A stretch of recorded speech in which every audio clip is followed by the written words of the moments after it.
हे म्हैसगाव येथील रहिवासी विलास नरहरी उबाळे या नदीला जे पाण्याचा महापूर आलाय याबद्दल आमचं जे शेतकऱ्याचं नुकसान झालंय ते शासनाने पहिल्यांदा पंचनामे करून नुकसान भरपाई द्यावी आणि आमची एक मागणी आहे उस्मानाबादचे जे कर्मा तालुक्यात जे कोळेगाव धरण आहे त्याच्यामुळं आम्हाला हा पुराचा तडाखा सहन करावा लागत आहे.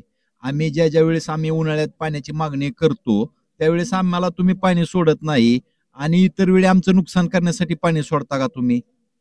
तरी आमची नुकसान भरपाई झालेली ही तुम्ही आम्हाला द्यावी अशी आमची माढा तालुक्यातील सर्व शेतकऱ्यांची विनंती आहे. आणि दुसरी गोष्ट सांगायचं झालं तर तुम्ही आम्हाला उन्हाळ्यात जी आमची मागणी असते पाण्याची त्यावेळेस आम्हाला आमच्या हक्काचं पाणी असून देत नाही आणि आता आम्हाला नको असताना तुम्ही आमचं वाटोळं करण्यासाठी पाणी सोडता का? तुमच्या ज्या उपसा सिंचन योजना आहेत काही ज्या असतील त्यातून तुम्ही तुमच्याकडे पाणी डिवाइड करा ना. आता आमच्याकडे कशाला पाठवताय?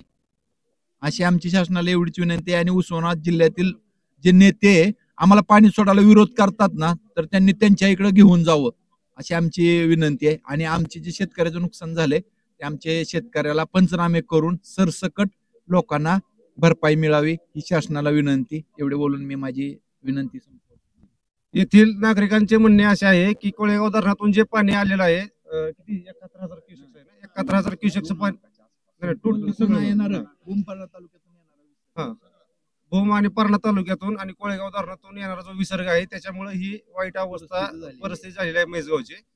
तर शासनाने जसं आता पावसाळ्यामध्ये तुम्ही पाणी सोडलंय तसं उन्हाळ्यामध्ये पण ज्यावेळेस पाण्याची गरज असते त्यावेळेस 1-2 आवर्तने म्हैसगाव किंवा शिना नदी पात्रामध्ये सोडावीत अशी येथील नागरिकांची मागणी दिसून येते.